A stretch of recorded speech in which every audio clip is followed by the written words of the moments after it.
12:12 i amb nosaltres els tertulians d'aquest espai, d'aquesta tertúlia d'intel·lectuals que en diem, que són en Joan Bausili. Bon dia, Joan. Bon dia.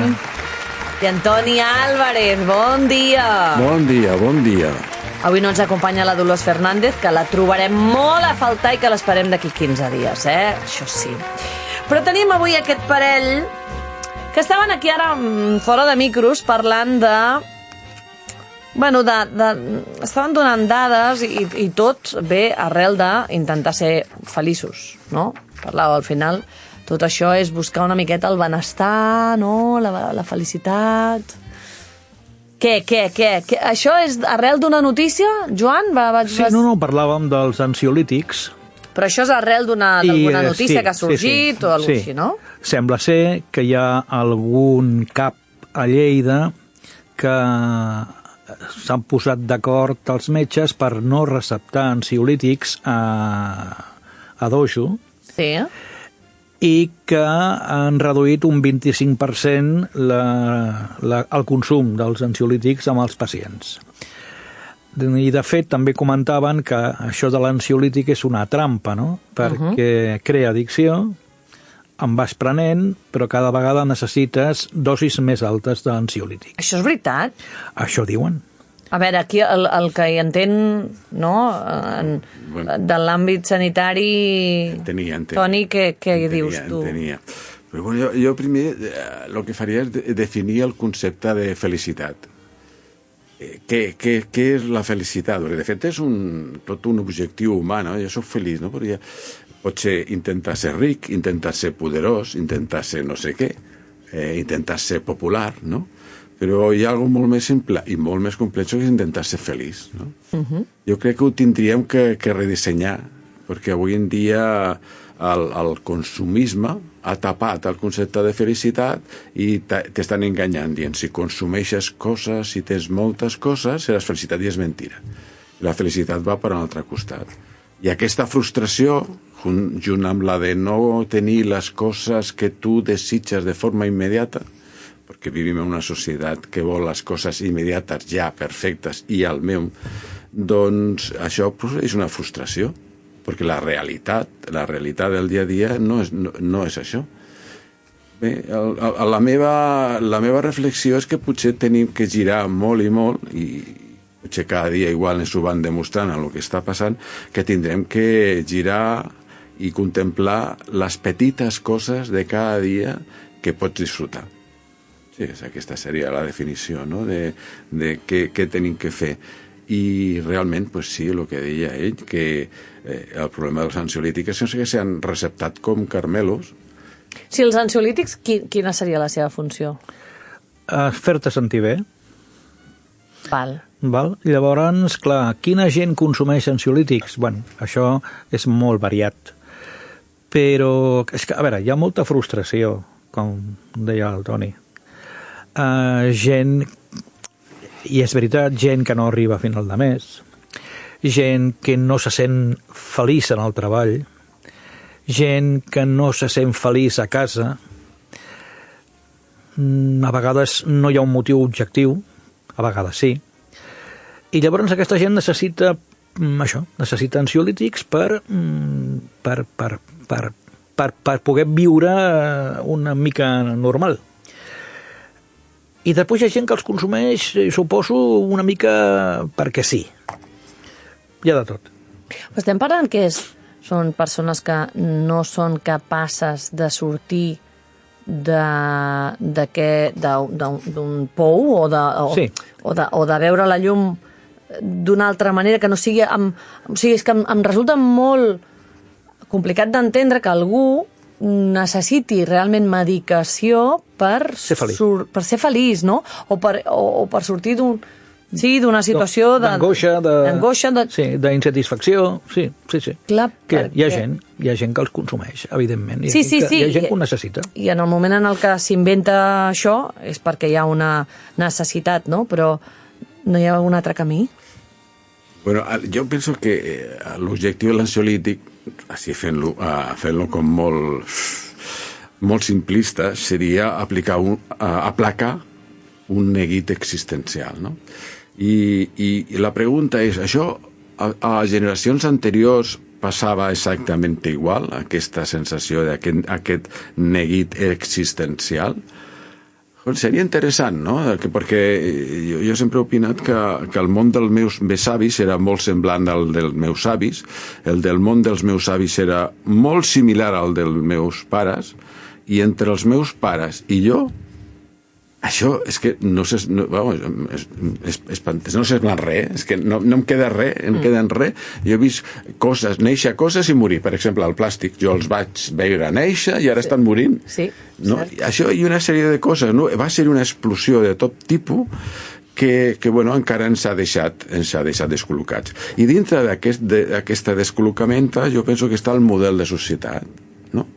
Abans, doncs, ara igual he estat simplificant i m'agradaria molt que algun oient em digués, no, Antonio, t'has equivocat perquè això no és així.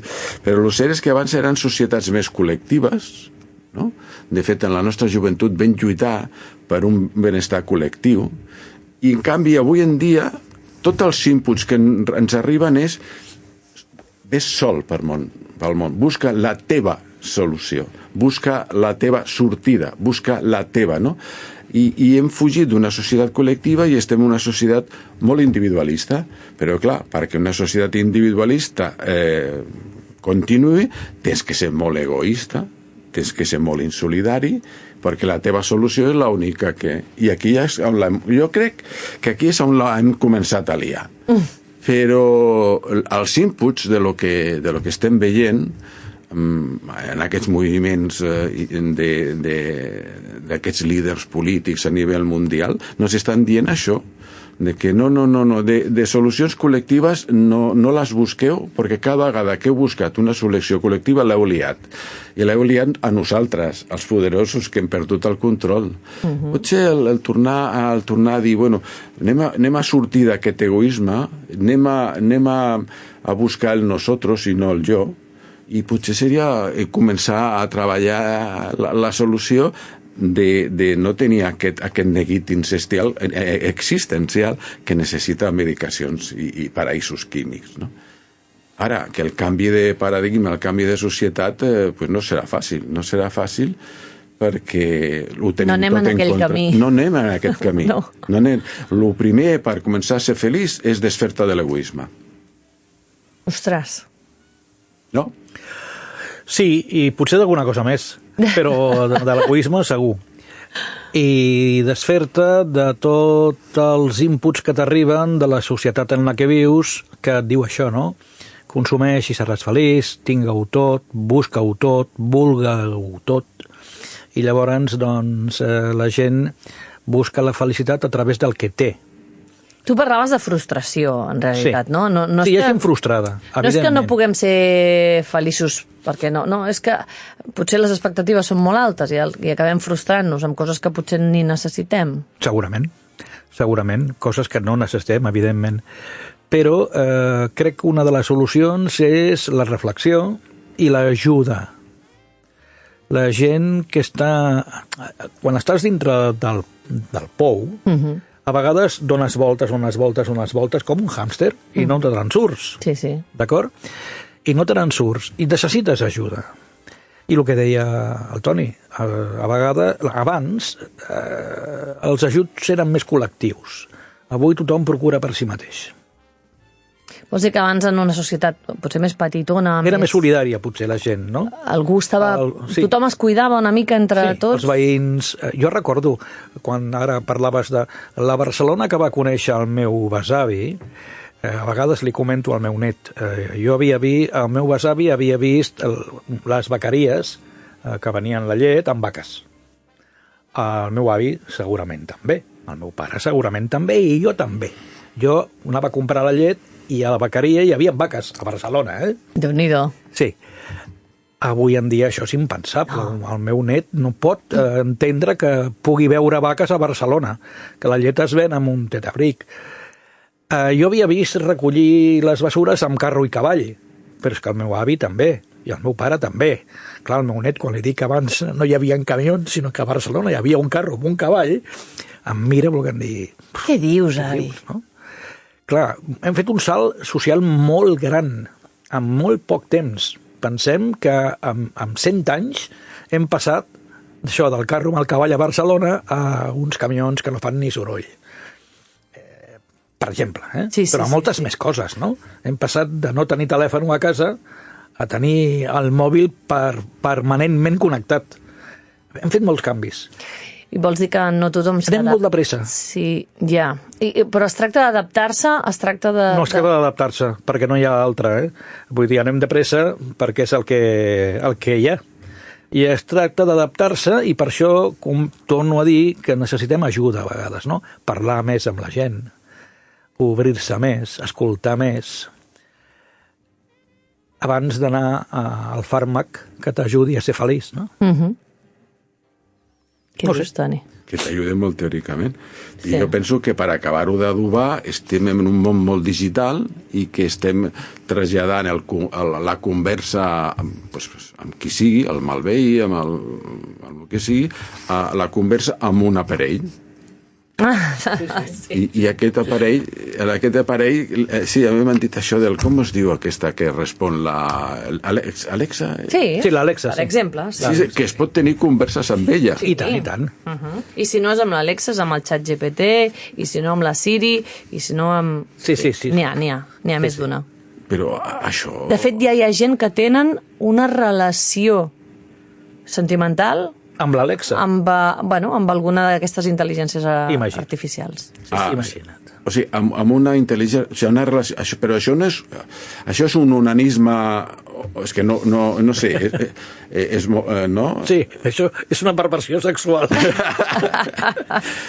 La veritat és que tenir una relació amb un aparell pues, no sé, en fi, és tot curiós, no? Però sí, ja no m'estranyaria. Bueno, entenc que hi ha gent que no troba el que busca en els humans o no ho sap expressar el que necessita o no és capaç de trobar-ho, no sé, i d'alguna manera doncs ho troben amb un aparell. En un aparell que els hi contesta. Que evidentment està fet a mida per aquesta persona, no? Clar, sí. Perquè ell mateix segurament li ha donat uns paràmetres i ja és el que necessito, exactament el que necessito. I clar, la pregunta és en què ens hem decepcionat els humans entre nosaltres com perquè aquesta capacitat d'amor o de comprensió amb els demés la desvirtuem o bé a màquines o bé a animals domèstics, amb tots els respectes.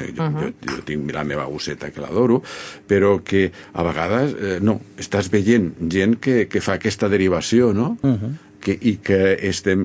Clar, jo suposo que el truc de la meva relació amb la meva gosseta és que ella me mira, nos comunicamos, però no parla. Exacte. Saps? Sí, nos comunicamos, però hi arriba un moment en què la pobreta pues, té la seva limitació i sempre tinc la raó jo.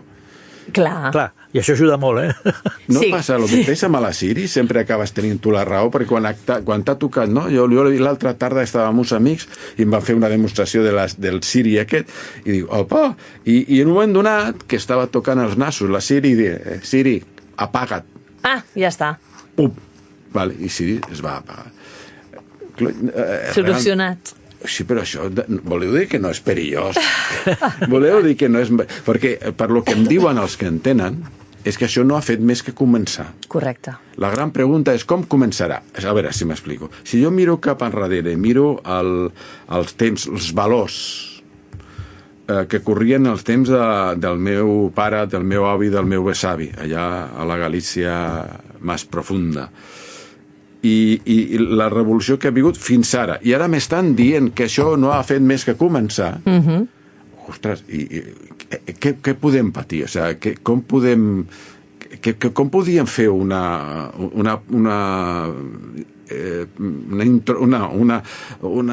allò de veure com va el futur? Com seria el futur?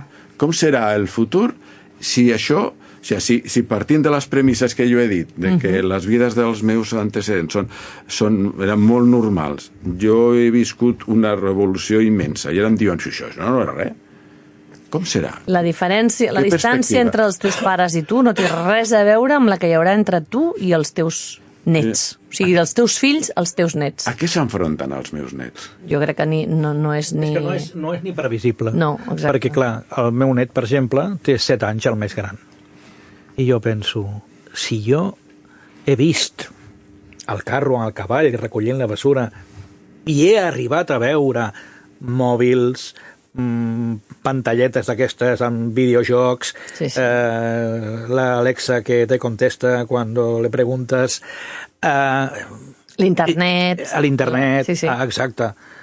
Clar, amb 7 anys, quan en tingui 50... Què serà? Exactament.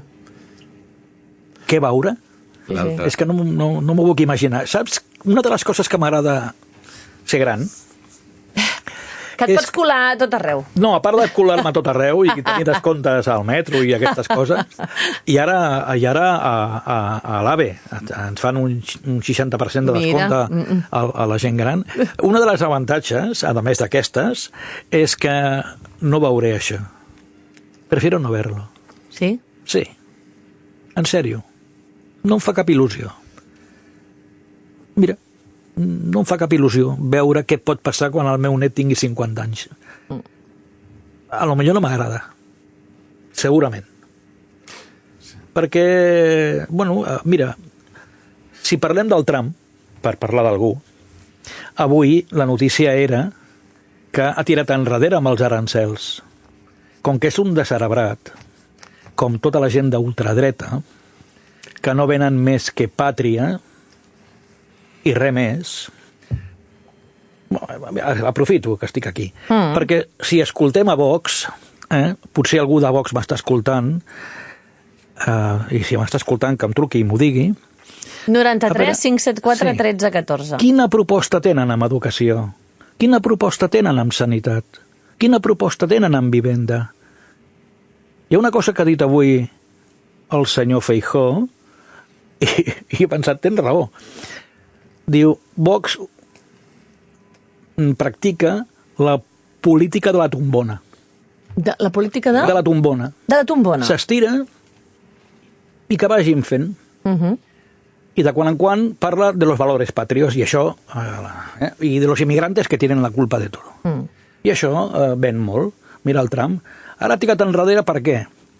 Perquè algú li ha dit, escolta'm, que no veus que amb els arancels el que faràs serà pujar els preus dels teus conciutadans quan comprin coses. Crearàs inflació. I ara que els hi dic que Amèrica primero, bueno, potser tiro enrere. I tirarà enrere moltes coses i decepcionarà a molts votants que l'han votat.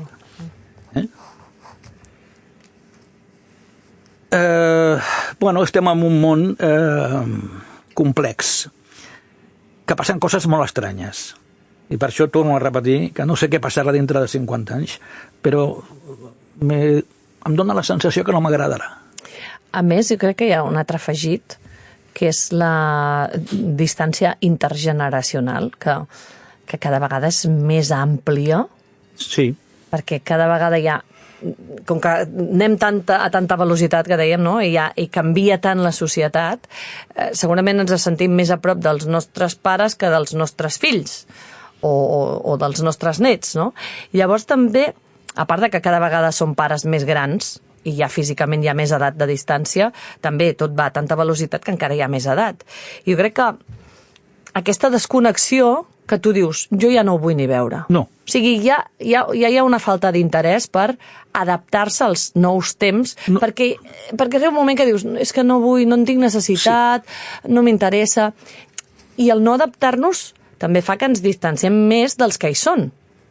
Perquè no tenim, no parlem el mateix llenguatge, no tenim els mateixos referents, no estem en la mateixa ona, no anem a la mateixa velocitat.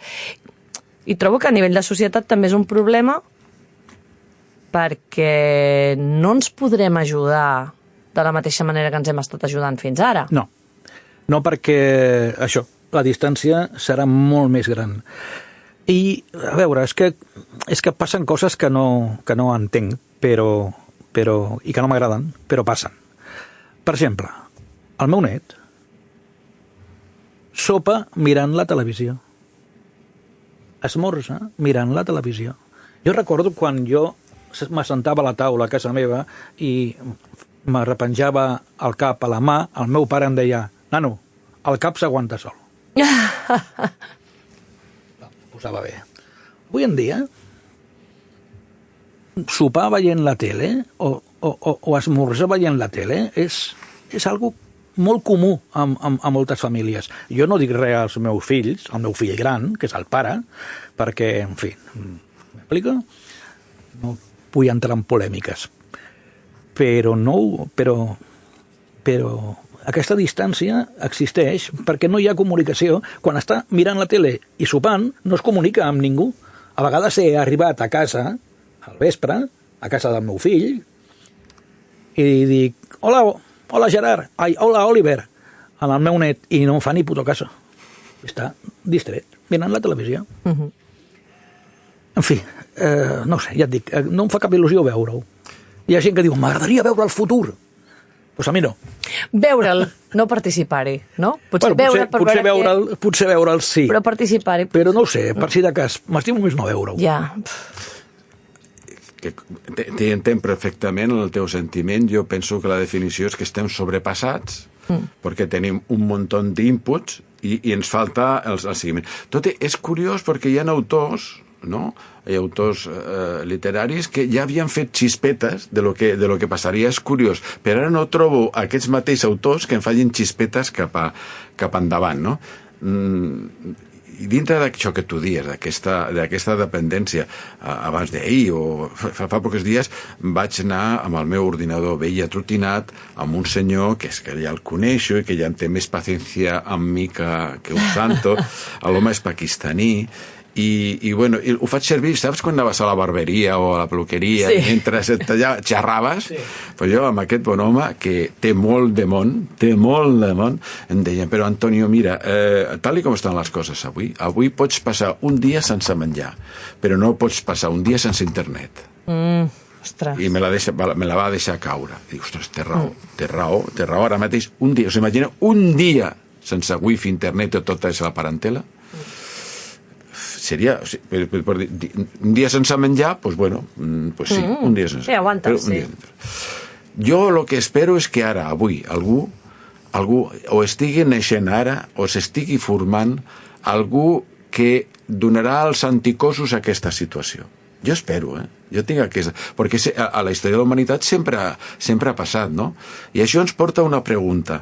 Vosaltres creieu en la necessitat d'un líder home, dona, sempre, no? Sí. No, creieu en la necessitat o allà aquell espírit que teníem nosaltres dels anys 70-80 del col·lectiu i que el col·lectiu madurarà i el col·lectiu serà total i absolutament acertador en el que dirà?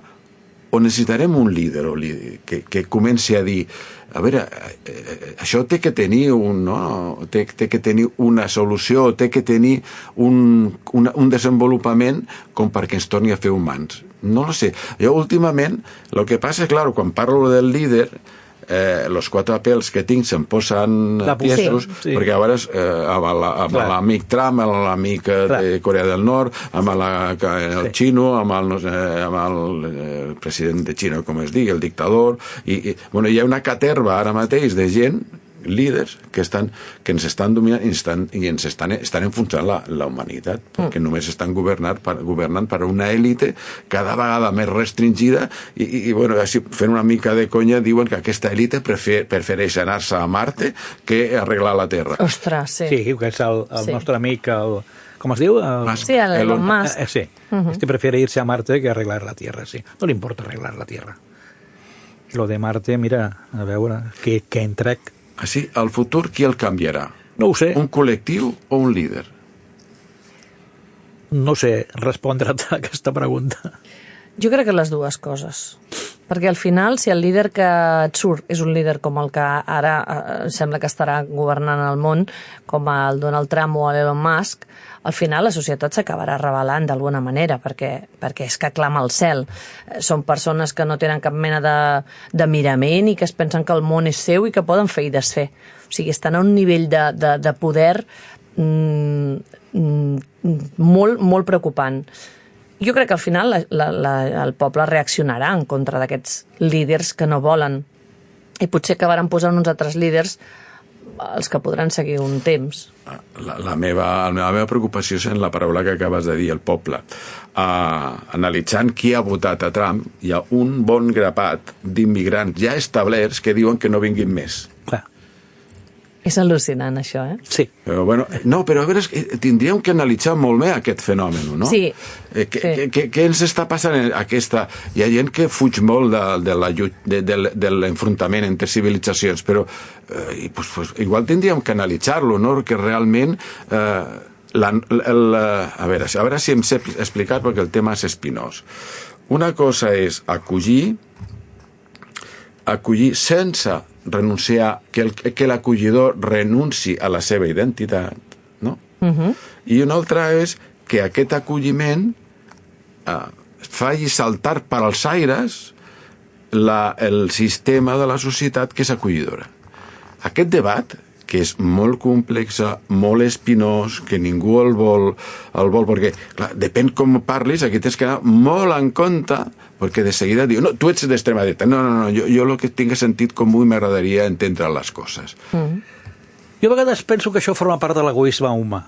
Mira, quan jo treballava, vaig tenir una vegada una reunió amb un senyor de Santa Perpètua, cal dir noms, que estava en contra de que es fessin més vivendes a Santa Perpètua, que es construís més. I jo li pregunto, però per què estàs en contra de que es construeixi més? Si, a més, Santa Perpètua està creixent d'una manera bastant acceptable. Perquè no vull que vingui més gent. Però tu has vingut de fora. Diu, sí, i des de quan no ha de venir més gent? I em diu, des de que jo vaig venir. O sigui, jo he vingut a Santa Perpètua perquè em va semblar un poble tranquil i ja no vull que vingui ningú més. Clar. Què passa amb els immigrants que han votat a Trump que no volen que en vinguin més d'immigrants? Perquè estan bé. I si venen més i no estem tan bé? Exacte. I si en venen més i no estem tan bé? Jo ja he vingut. M'he adaptat a la societat nord-americana o m'he adaptat o m'he encaixat d'alguna manera. Perquè... Sí. I estic bé. Tinc una feina, tinc la nacionalitat, i ja no vull que vingui ningú més. No sigui que la cosa es compliqui. A lo millor forma part senzillament d'aquest egoisme, no? Jo. Sí. Sí. Ande yo caliente y ríase la gente. Sí. D'acord. Però sempre quan comença, la frase comença però, és que vol dir que va estar... No? Mira, hi ha un fenomen, no sé, aquí a Montcada, a Santa Perpètua no tant, però si mires una mica més per lo que és l'eix del Besòs, hi ha un fenomen actual que és el barraquisme. Hi ha una explosió, tot el que és els voltants del Besòs, sobretot en entorns naturals privilegiats i increïbles, però que ara estan sent molt colonitzats de construccions molt precàries, que en un moment donat es poden anar a terra per un incendi o per una inundació, però està evolucionant. No? Llavors, què fem? Quina opció tindríem que tenir? Es permet aquest fenomen, que vol dir delata que hi ha una carència d'habitatges? I aquest fenomen també delata una carència de necessitat de buscar-te un refugi fora de carrers saturats, de pisos superdensificats, i que la gent necessita un petit hort que lo acaba perimetrant de palers i acaba fent una petita construcció de ladrillos, no? I això dona lloc també a una xabola. A veure, sobretot en l'àrea, hem de mirar sobretot l'àrea per la zona del Besòs o l'àrea metropolitana, en què hi està acudint molta gent. Però jo no crec que sigui una manera digna el tolerar, perquè recordem una cosa, quan el que és la institució, siguin ajuntaments, estat o el que sigui, abandona una zona és immediatament ocupada per màfies que controlen el territori. Per tant, així estem condenant a gent ja molt, ja de per si, amb una gran vulnerabilitat, els estem deixant en mans d'aquesta gent perquè el que és la institució democràtica es retira. I què fem? Es permet aquesta perquè tenim medios com per acollir l'avalanxa de gent que ens està venint? Tenim realment mitjans? Perquè saps què passa? És que fins ara pues igual éramos muy echados pa'lante dient, bueno, pues ven a repartir, però és que ara fins ara repartien lo que nos sobrava. I hem de tenir molt en compte que a partir d'ara vam a repartir lo que tenim. Estem disposats. Bueno, mira, avui, clar, parlant de la gent que ve, no? Avui, un periodista italià, no recordo el nom, perquè tinc molt mala memòria pels noms, deia: un dels millors països per viure és Espanya. I deia: ho estan fent bé.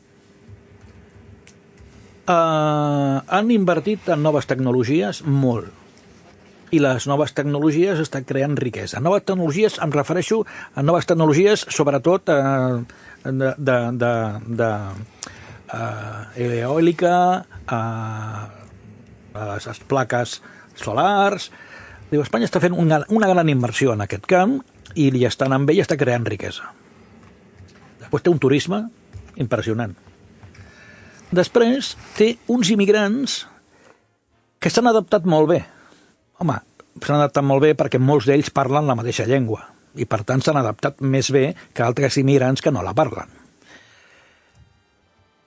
En definitiva, i és el tercer país del món en acollir inversió estrangera. Cuidado, és que a vegades el tercer país del món en acollir inversió estrangera. Per tant, vol dir que hi ha països que inverteixen aquí perquè hi ha rentabilitat econòmica.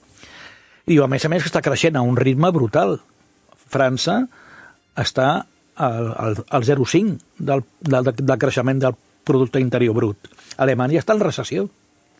Itàlia està creixent al 0,2 i Espanya al 3,5. Per tant, clar, llavors parlava de la immigració. Aquesta migració ens ha ajudat a crear riquesa. L'altre dia ho dèiem també aquí, ja ho vaig comentar. El 13% dels ingressos d'Hisenda, per entendre'ns, o de la Seguretat Social, formen part dels immigrants. El 13% és molt. És molt, sí. Per tant, hem sabut acollir la gent i, clar, això potser sí que té un tope, no? Però, a lo millor és que no ho estem fent, o no s'està fent tan malament. Saps què vull dir? I a lo millor hi ha marge per acollir més gent. Tenint en compte que, a més, els nacionals no tenim fills, no? Estem en una situació de 0,2 hijos por... Sí, no fem ni un fill sencer. Sí. Segons les estadístiques. Sí, hauria de ser 2,1, no? I no arribem, no? No arribem. I, per tant, potser tenim capacitat d'acollir, potser l'acolliment hauria de ser d'una altra manera, no? Més premeditat, més pensat, més racional. Hi ha països que no acullen amb racionalitat. Ara has mencionat el turisme. Per mi el turisme em dona moltíssima por, no? I si hi ha una inversió de fora és al voltant del turisme, una inversió urbanística, que li preguntin a la gent de les illes, no? El que ha comportat o el que està comportant aquesta inversió estrangera en urbanisme, un urbanisme salvatge que ho arrasarà tot. I també estic amb tu en lligar el tema turisme i emigrants. Però si hi ha alguna volàtil és la indústria turística. Sí. O sigui, si és un gegant amb peus de fang. Tot i que França era el primer país turístic del món i ara ja és el segon. Espanya és el primer. Per tant, vol dir que aquest xollete pot durar temps, eh? Xollete en quant a crear riquesa. Després hi ha aquestes coses que tu comentes, no? Ja, però si el turisme atreu emigrants, molt dels llocs de feina d'aquests emigrants realment és que no reuneixen uns mínims tolerables de la legislació més laxa. És que s'està contractant gent d'una manera, pues a vegades surt a la tele, quasi d'esclavisme, però pel menjar i poc més. Aquesta és una manera de créixer. I el tema de l'acollida, doncs jo crec que ens tindrem que començar a plantejar l'acolliment, sí, però amb objectius.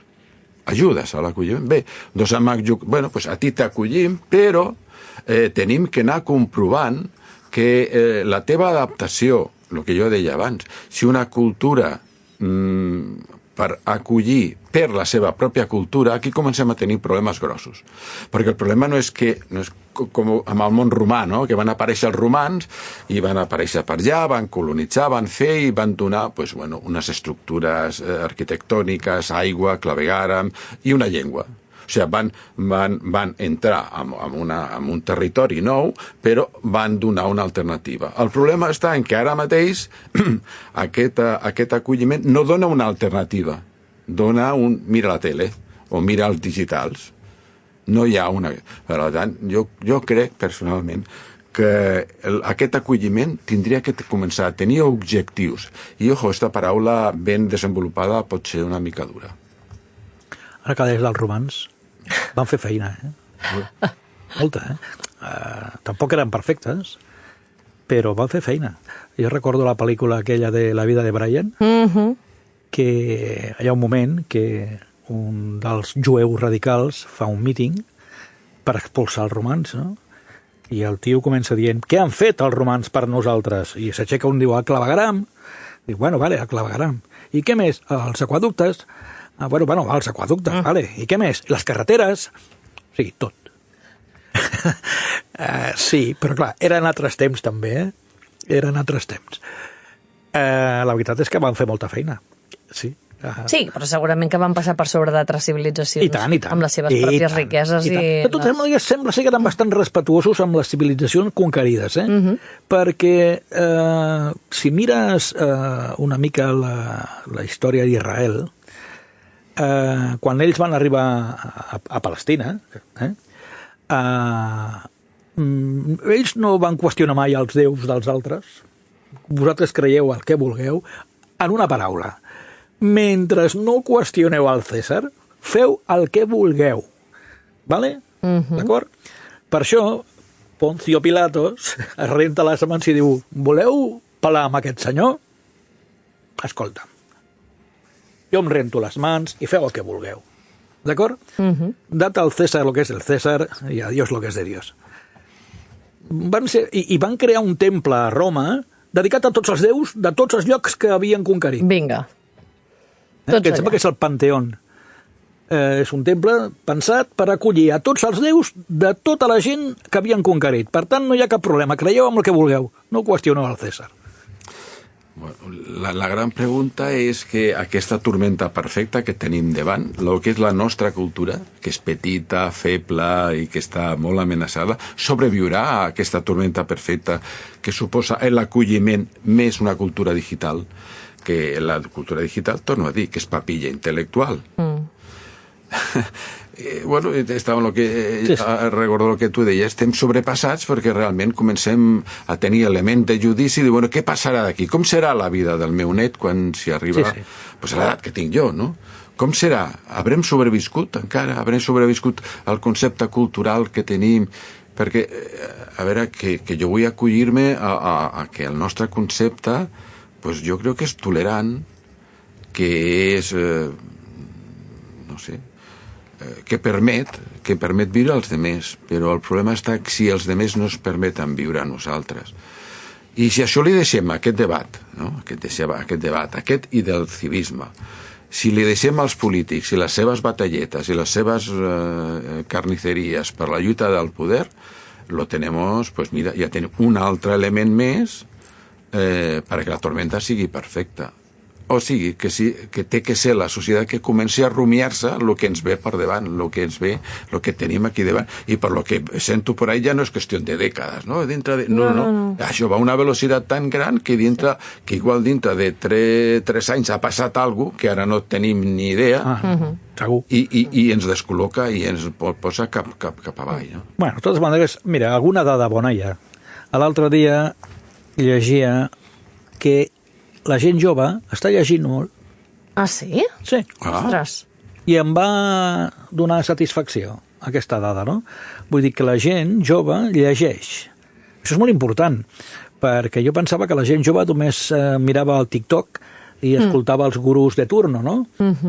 D'acord? No, sembla ser que la gent jove llegeix. Segurament no tots els que voldríem, perquè segurament trobaríem algú que no ha llegit un llibre en la seva vida. Segurament, que a més presumeix d'haver-ho fet, saps? Jo no he llegit mai un llibre. Per què? Doncs perquè me dedico a altres coses. Però, bueno, mira, és una dada interessant, és una dada esperançadora. Bueno, hauríem de saber què llegeixen, no? Però... Clar, és que si llegeixen la biografia de l'influencer de torn... Espero que no. O si llegeixen el manual per invertir en bolsa. I després hi ha un desconeixement total també per part de la gent jove. L'altre dia sortia un tio ja sabeu que el govern espanyol vol celebrar els 50 anys de democràcia. Sí? I, bueno, doncs parlaran de Franco. I sortia un periodista amb el micro i li preguntava als joves: tu saps qui era Franco? Franco? Una guerra, no? Bueno, una altra... Tu saps qui era Franco?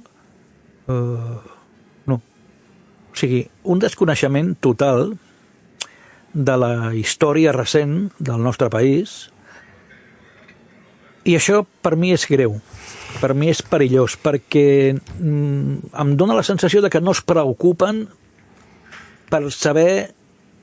No sé, és com quan els americans situen Espanya a Sud-amèrica, no? M'explico? Sí, és una ignorància total. Jo penso que si el nombre d'ignorants volés, no veuríem el sol. Sí, el següent esglaó que tu dius d'aquesta... Però ignorants vocacionals, perquè, m'explico, o sigui, que ho volen ser. O sigui, idiotes. La definició, Sí, ho diu el diccionari, sí, tant. Un grau de preocupació en el que tu dius és que sí que coneix el nom del dictador és aquell que l'estan justificant a dades d'avui. Ah, sí, això sí, aquest segur que el coneixen. Aquest sí. Malament, però el coneixen.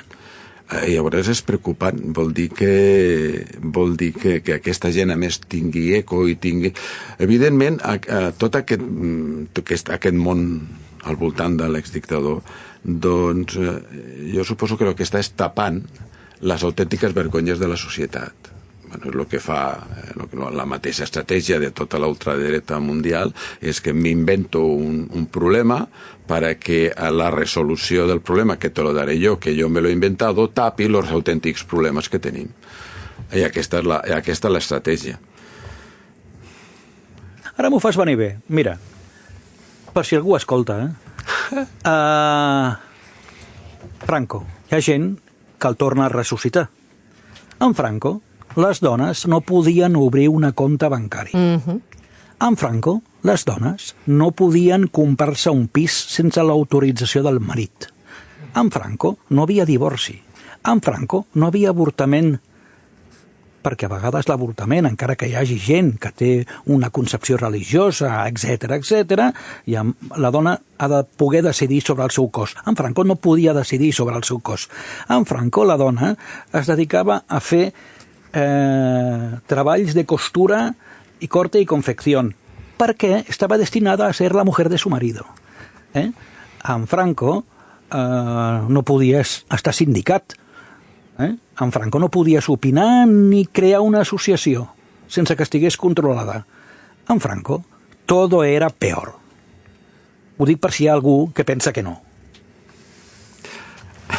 Saps el problema de fons? De fons és que amb aquest debat sobre Franco hi ha un percentatge de la població que més que enaltir el dictador està qüestionant l'efectivitat del concepte de democràcia. El que la democràcia ara mateix estigui molt poc dignificada és una trampa argumental, perquè en realitat el que tenim, el que està molt deteriorat és la lluita partidista. Els nostres partits ara mateix no estan en absolut a l'altura de la que s'està coent, no estan fora. Era habitual dir, és que perden molt de temps en baralles de pati de col·legi, a veure qui agafa la pilota en el pati de col·legi, no? Però és que ara mateix el 100% del temps i l'esforç i tota la dedicació d'aquests partits polítics, absolutament tots, el 100% està en una lluita de poder entre ells. Aparta't tu que vinc jo. I llavors el ciutadà del carrer està veient aquest espectacle de tot el que hem debatut aquest matí, està mirant l'espectacle, està pagant l'espectacle i diu, això no funciona. I podem caure en la trampa de que sutilment ens diguen, no és que el problema és la democràcia, no, el problema és la lluita de partits i la poca dignitat que hi ha a nivell dels polítics professionals. Jo he viscut tots els temps de feina política i eren molt més dignes. Realment hi havia gent que la feia sense esperar res a canvi.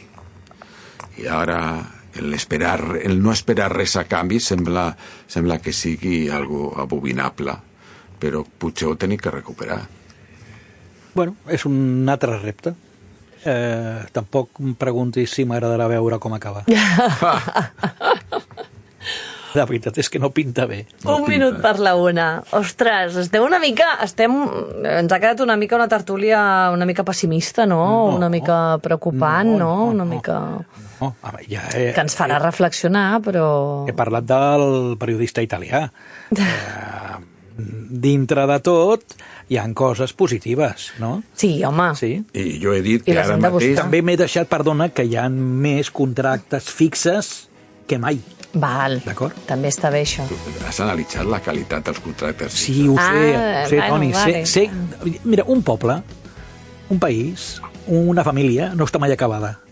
Vull dir, hi ha moltes coses a fer i moltes coses a millorar. I també depèn que aquesta millora vingui de mà dels ciutadans que s'impliquin més en el dia a dia i que no siguin només espectadors del que passa, sinó que siguin també actors del que passa. Però, en fi... Gran frase, aquesta va. Doncs va, ens quedem amb aquesta. Joan Bausili, gràcies. No hay de què. Toni Álvarez, moltíssimes gràcies. Us espero d'aquí 15 dies.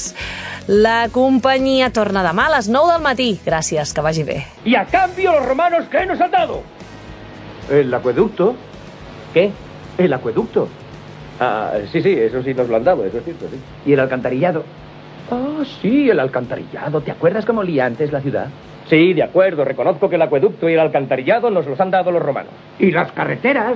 Evidentemente las carreteras. Eso no hay ni que mencionarlo, hombre. Pero aparte del alcantarillado, el acueducto y las carreteras... La irrigación, la sanidad, la enseñanza... Sí, de acuerdo. ¿Y el vino? Claro, es verdad. No, por supuesto. Sí, eso sí que lo vamos a echar de menos si se van los romanos, Reg. Los baños públicos. Y ahora se puede salir de noche sin peligro, Reg. Sí, saben cómo imponer la ley del orden. La verdad es que son los únicos que han sabido imponerla. Bueno, pero aparte del alcantarillado, la sanidad, la enseñanza, el vino, el orden público, la irrigación, las carreteras y los baños públicos, ¿qué han hecho los romanos por nosotros?